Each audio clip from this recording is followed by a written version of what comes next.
kids, something on every parent's mind, or it should be. I know it's definitely on my mind, especially with 3 little ones at home. I mean, this topic is, we've opened this topic for discussion, and we have 3 very powerful members for our panel today. We have Dr. Richard Levac, who is a personality expert. Teresa Scher, she's the co-founder of JC's Girls for the Rock Church in San Diego. And we have Dr. Adria O'Donnell, who is the adolescent psychologist. Yes, mouthful. Thank you. So we want to start with you, Dr. Levac. Yes. So take us through the from terrible twos up until when a child develops the conscience or a personality. Well, in life, there is a time for everything. Just like if you have a fruit tree that has an early spring and starts to bloom and there's a later frost, it ruins the tree. In life, there's a time for everything. Terrible twos, a time to run, time to walk, time to develop a conscience. And there's a time to become sexual. And if sexuality is switched on too early, it can get damaged. And look at all the sexual problems we have in the world today. Clinton, Spitzer, Edwards, Schwarzenegger.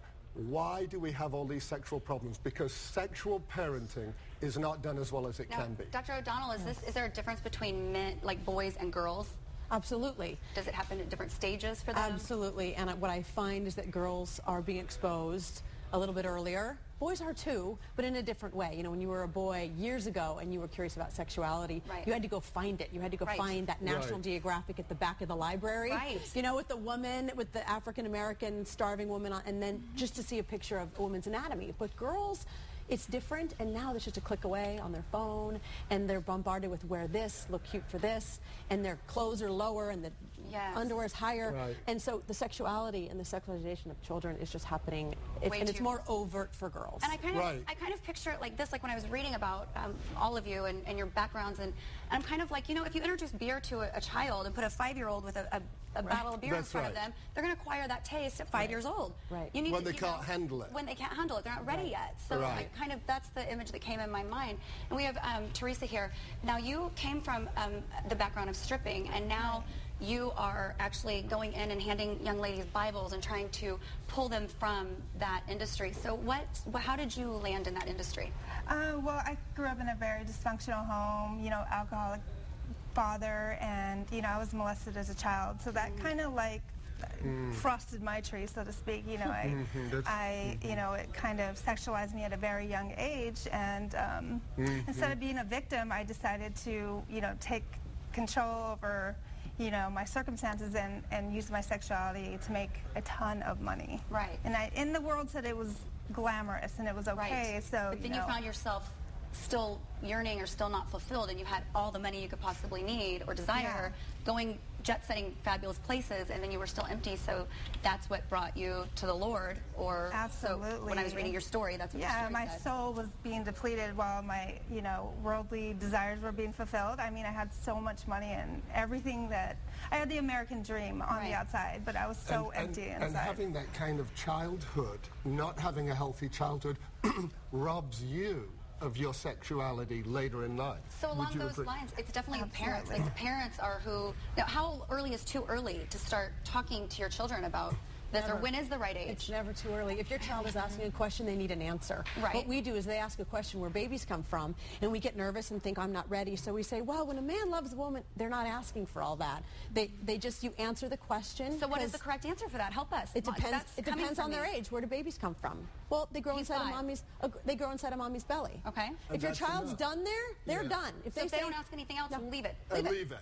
If they say, how does it get there, then they're curious, they're precocious, and they may need a little more. That probably won't come until like at least 8, right? Well, until someone exposes it to them. You know, usually it's an older sibling saying, hey, along the lines of that, I mean, look at our society. We have rap music. We have every song on the radio you turn on, and there's like love and feelings and things that children shouldn't hear yet. For every hour of music videos, there's 97 sexual images and innuendos, and 11 explicit ones. That's hard. So you get children mouthing lyrics that are highly sexual. And they don't even know what they're saying, so be it. Like if my little girls were saying, they wouldn't have any clue, but they'd be saying it to if you think back to the movie Grease, I'm dating myself, yes. It was all sexual innuendo. I didn't know what they were trying to do with that car. Right. I didn't know what they were trying to do with, so it goes over your head. But now it's happening earlier and younger, and the sexual innuendo, and you can't have this conversation without talking about technology. It's a click away. It's a click away. Sexting is so big now, I hear, and I heard 16 used to be the age. Now 10 is the age, which is horrific to me. I'm 4 years away from my son being at that age. But only if you give him a cell phone. They don't have cell phones. We're not putting a computer anywhere where we're not right there with them.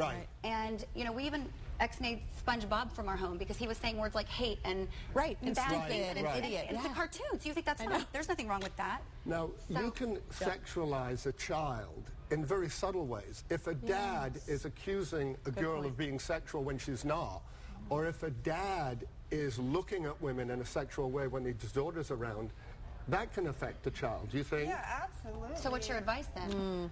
What's your advice? Well, my advice is, like in everything, it's not easy. You have to be healthy yourself. You have to model good sexual behavior to your kids. If you get divorced, don't be dating women who are much younger, bringing them around, letting your kids hear you having sex, making out.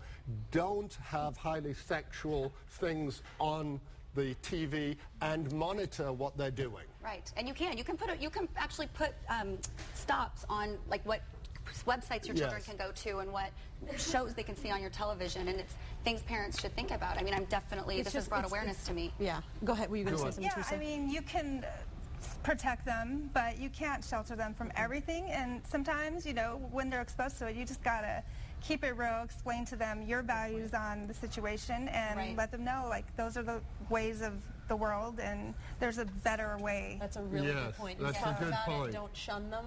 Let them know your opinion. I think that was well said. Well, this has been very eye-opening for us. So to get in touch with any of our experts today, simply go to our website and click on the Scene On tab. Back to you. Thank you.